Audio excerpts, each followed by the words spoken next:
13h info sur RTU, mesdames et messieurs, bonjour et bienvenue les titres. Réception provisoire du bâtiment du centre de santé de Zakame à Boycon rénové par ACES, c'était hier. Audience au palais de la Marina hier, le président de la République Patrice Talon a échangé avec une délégation de l'association des producteurs du riz du Nigeria. Au Nigeria, des dizaines de jeunes filles ont été enlevées dans un pensionnat dans le nord-ouest ce vendredi par des hommes armés. Des précisions sont à suivre. D'autres informations d'ici et d'ailleurs avons meublé cette édition du journal Palais sur RTU.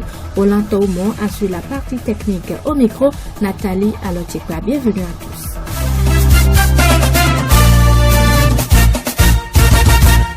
Arnaud Xavier Vodagbe, bonjour. Bonjour à vous, Nathalie Alotikwa. Réception provisoire du bâtiment du centre de santé de Zakame rénové par le projet d'appui aux communes et communautés pour l'expansion des services sociaux ACES. La cérémonie a eu lieu ce vendredi dans l'enceinte de l'hôpital en présence du maire Rufino d'Almeida, des cadres du projet et des bénéficiaires. Le joyau médical réceptionné est composé de la salle d'hospitalisation, d'accouchement, de consultation, celle de la sage-femme et le bureau de finances. La réhabilitation du bâtiment réjouit Simon Agbatini, chef quartier Zakame. Pour ce jour, c'est une grande fierté pour moi. On dit, mais je ne suis pas sûr que ça va passer. Mais aujourd'hui, la salle de santé de Zakame a été renouvelée. Et tout à l'heure maintenant, on va nous donner les infirmiers. Donc, on a fait clôture, on a placé les portails, il y a la lumière, tout et tout. Maintenant, la salle de Zakame peut fonctionner. Les agents de santé seront déployés d'ici peu selon Edmond Rouzemé, représentant du médecin coordonnateur de la zone sanitaire Zobodomain Boycon Zakpota. D'ici quelques jours, le médecin coordonnateur, ensemble avec le maire et le directeur départemental de la santé du Sou, ils vont s'entendre pour déployer des agents de santé ici pour que le centre soit fonctionnel dans les tout prochains jours. Et je crois que pour ce qui concerne les équipements tels que les lits, la table d'accouchement, tout ça, je crois que tout cela sera convoyé ici d'ici peu. Le contrôleur financier régional Zou Colline du projet ACES se félicite du travail abattu. Émile Diademé. La cérémonie d'aujourd'hui n'est que l'aboutissement d'un long processus qui a commencé il y a plusieurs années. Vous n'êtes pas sans savoir qu'avec ACES, c'est les communautés elles-mêmes qui identifient leurs besoins et le projet ne fait que les accompagner. Donc aujourd'hui, nous sommes venus réceptionner les travaux de réhabilitation du centre de santé de Zakame. Donc c'est une fierté pour moi-même. Selon le manuel d'exécution du projet, c'est que dès lors que la réception provisoire est prononcée, c'est que le patrimoine devient la propriété de la mairie. Le maire de Boycon n'a pas caché ses impressions après la réception de ce joyau médical rénové par le projet d'appui des communes et communautés des services sociaux ACES, Rufino d'Almeida. C'est un sentiment de satisfaction que je partage avec la population de Zakame et plus généralement d'Agongonto venu réceptionner avec moi ce joyau médical puisqu'il s'agit d'un centre de santé où les populations de Zakame auront à se faire soigner. Je note simplement que les travaux prévus ont été réalisés à la seule exception de l'eau qui doit venir, mais ce pan des travaux est en cours avec la SONEB. Je note que tous les travaux ont été réalisés et que surtout l'entrepreneur a réalisé les travaux dans les délais requis. Donc dans ces conditions-là, nous avons marqué notre accord pour la réception de ce joyau médical. Il était dans mon rôle d'appeler les populations de Zakame, d'Agongonto, de Boycon en général à entretenir ce joyau. Chacun devrait veiller à ce que le bâtiment lui-même ne soit pas dégradé. À l'instant, Rufino d'Almeida, maire de Boycon. Audience au palais de la Marina ce vendredi. Le président de la République, Patrice Talon, a échangé avec une délégation de l'association des producteurs du riz du Nigeria, RIFAN, conduite par Aminou Mohamed Gronio. Cette rencontre est initiée dans le but de faire profiter aux producteurs béninois de riz l'expertise nigériane. Le chef de l'État avait à ses côtés les ministres Gaston Dossoui de l'Agriculture, Aurélien Benossi des Affaires étrangères au Romuald Wadani de l'économie et des finances. Depuis quelques années, le gouvernement du Bénin a opté pour la croissance de l'économie à travers la diversification des filières agricoles. Cette option qui place le secteur agricole comme un levier de lutte contre la pauvreté passe également par la promotion des filières porteuses, dont celle du riz, compte tenu de son importance socio-économique et alimentaire. C'est dans cette optique qu'en marge de sa visite de travail le 19 janvier 2021 à Abuja, où il a rencontré son homologue nigérien Muhammadu Buhari, le président Patrice Talon a échangé avec les membres de l'association des producteurs de riz du Nigeria RIFAN. À cette occasion, le président Patrice Talon les a invités à Cotonou pour une rencontre beaucoup plus formelle. À la sortie de l'audience, le ministre de l'Agriculture Gaston Dossoui a fait le point des échanges du chef de l'État avec la délégation nigériane.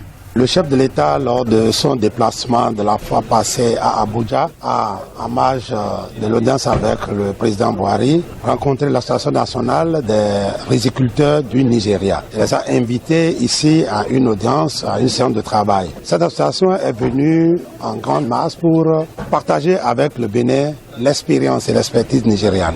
Nous avons convenu de mettre en place une coopération dynamique pour d'abord porter sur le conseil organisationnel tel qu'ils l'ont fait chez eux et puis aussi créer la plateforme de collecte de paddy, de la transformation, de la mise en marché de paddy. Une plateforme qui rassure en fait chaque planteur à aller vers le crédit, à produire davantage et rassure les banques aussi à aider à placer beaucoup de crédits au niveau paysan. Selon le chef de l'État, cette collaboration est l'une des idées qui s'est renforcée dans la période de la fermeture des frontières. Patrice Talon. Le Bénin est un pays producteur agricole.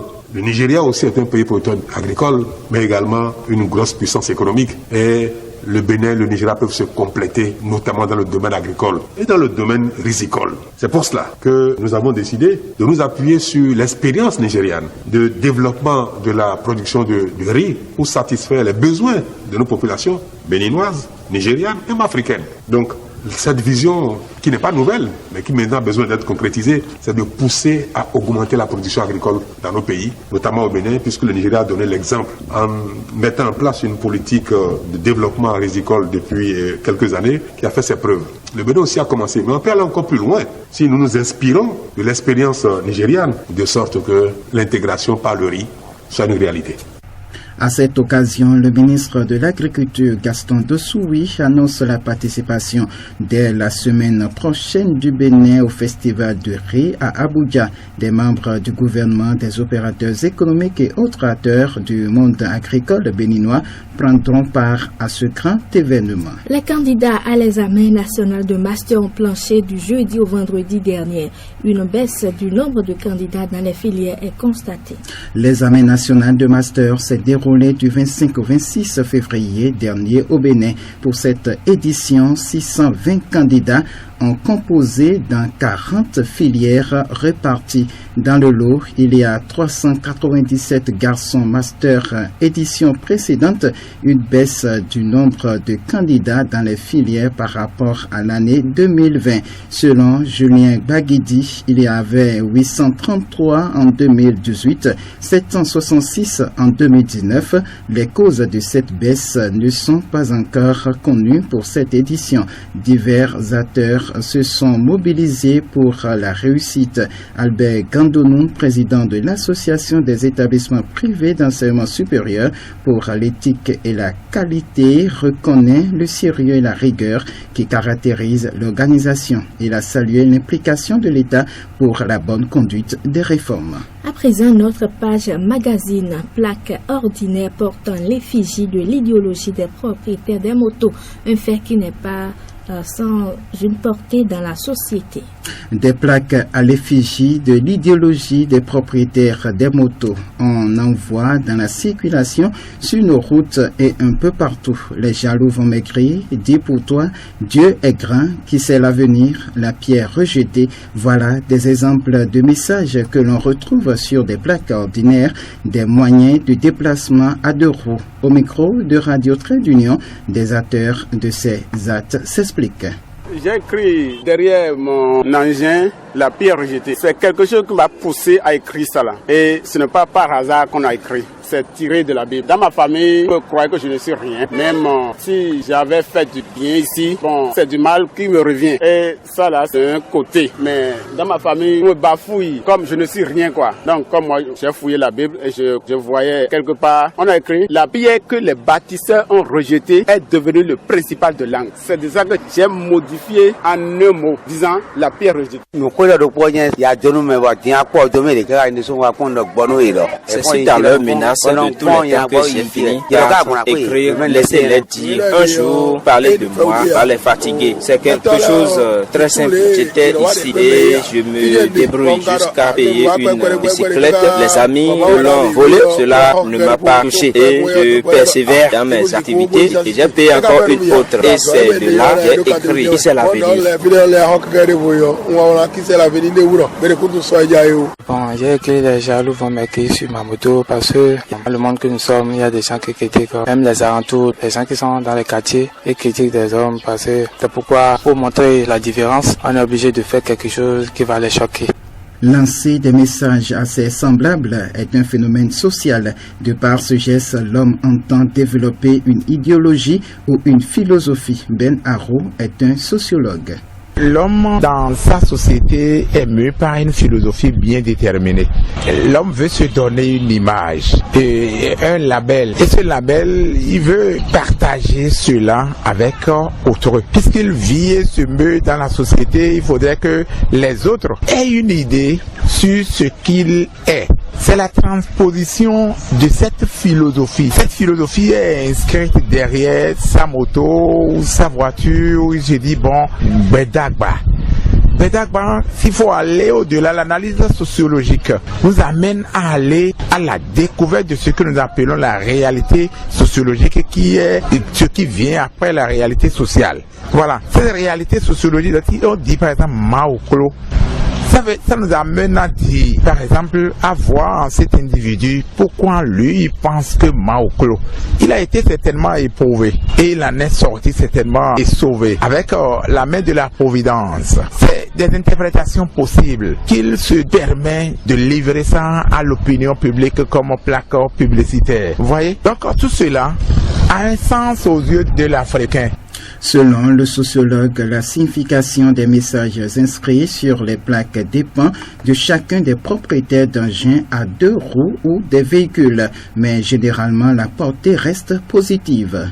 C'est des messages comme un message qui renvoie à l'espoir, à l'espérance. Il ne faut pas se fier au présent et se dire que tout est fini. À l'homme que nous sommes, on se met ça derrière. Ça veut dire que c'est des slogans, des messages forts qui nous galvanisent. Ça, c'est des messages porteurs du sens. C'est pas des inanités. Un message que la société est obligée aussi de comprendre parce que chacun vit la réalité sociale et d'une certaine manière. Et ça dépend de ce que ceci a imprimé en lui comme et dans sa mémoire. Faire passer un message de son choix à travers la plaque d'un moyen de déplacement, oui, mais respecter les tests en vigueur est une obligation, car la plaque conventionnelle reste celle recommandée par la loi.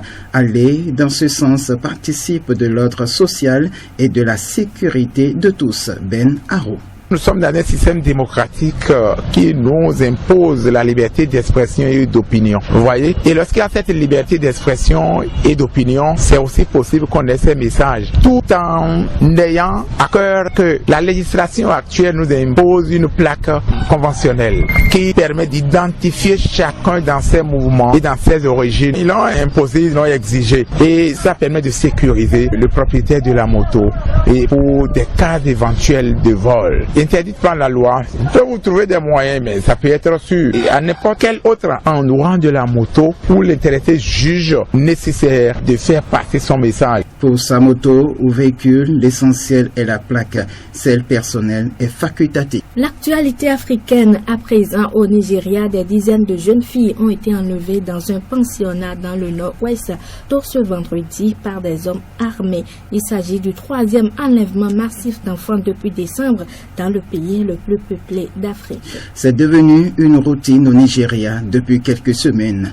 Les enlèvements de masse avec pour cible privilégiée les apprenants de différents pensionnats et écoles dans le nord et le centre du pays. Cette fois, les habitants de l'état de Zamfara ont été réveillés par des coups de feu qui retentissaient alors que des assaillants prenaient d'assaut l'école secondaire gouvernementale pour filles dans l'état. Les enlèvements étouffent l'éducation dans certaines des communautés les plus vulnérables du pays. Après chacune d'elles, les autorités ont appelé les écoles à fermer leurs portes pendant des jours ou des semaines. Bien que Boko Haram opère normalement dans le nord-est du pays, les analystes affirment que les membres du gang du Nord ont des relations avec les extrémistes. Les autorités ne savent pas si les récents enlèvements ont été commis par des co-conspirateurs ou des imitateurs. Violence post-électorale au Niger cette fois-ci, alors que le gouvernement nigérien accuse l'opposant Amadou d'être derrière les violences dans le pays. Ce dernier s'est rendu de lui-même à la police suite à une recherche à son encontre.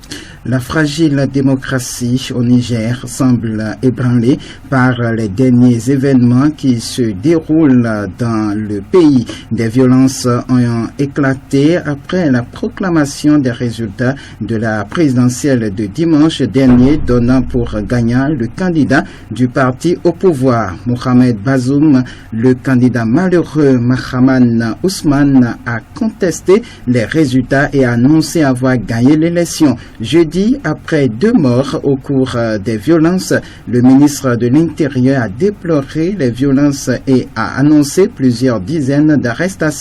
Il a ensuite accusé l'opposant Hama Amadou d'être derrière les incitations à la manifestation recherchée par des forces de l'ordre. On apprend que Hama Amadou s'est rendu de lui-même au commissariat de la capitale Niamey pour répondre de ce qui lui est reproché. À présent, la minute de Covid avec nos confrères de BBC.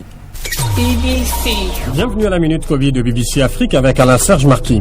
Débutons par le Kenya qui recevra son premier lot de vaccins Covid la semaine prochaine selon le gouvernement. Les agents de santé, les agents de sécurité, les enseignants et les groupes vulnérables seront les premiers à être vaccinés. Début du mois, le ministre kenyan de la Santé avait déclaré qu'il approuvait l'utilisation du vaccin d'AstraZeneca dans le pays. La Côte d'Ivoire a reçu aujourd'hui sa première livraison de 600 000 doses du vaccin Covid dans le cadre de l'initiative mondiale COVAX. La campagne de vaccination devrait débuter lundi. En Tanzanie, l'hôpital national Muhimbili de Dar es Salaam a réceptionné 4 appareils d'inhalation de vapeur pour les patients qui auront besoin de ce service. Le président John Magufuli et son gouvernement ont encouragé la thérapie par la vapeur comme traitement contre le Covid-19. Des experts dont l'OMS affirment que cette thérapie n'a aucun fondement scientifique. Point final de cette minute Covid sur BBC Afrique et bbcafrique.com. Ainsi s'achève cette édition du journal Palais sur RTU. Voici l'essentiel à retenir. Réception provisoire du bâtiment du centre de santé de Zakam est rénové par Access à Boycom. C'était hier. Audience au Palais de la Marina. Le président de la République, Patrice Talon, a échangé avec une délégation de l'association des producteurs de riz du Nigeria. Au Nigeria, des dizaines de jeunes filles ont été enlevées dans un pensionnat dans le nord-ouest ce vendredi par des hommes armés. Ronald Tormont a assuré la partie technique. Co-présentation Arnaud Xavier Vodagbe, Nathalie Alochikpa. Merci, bon week-end.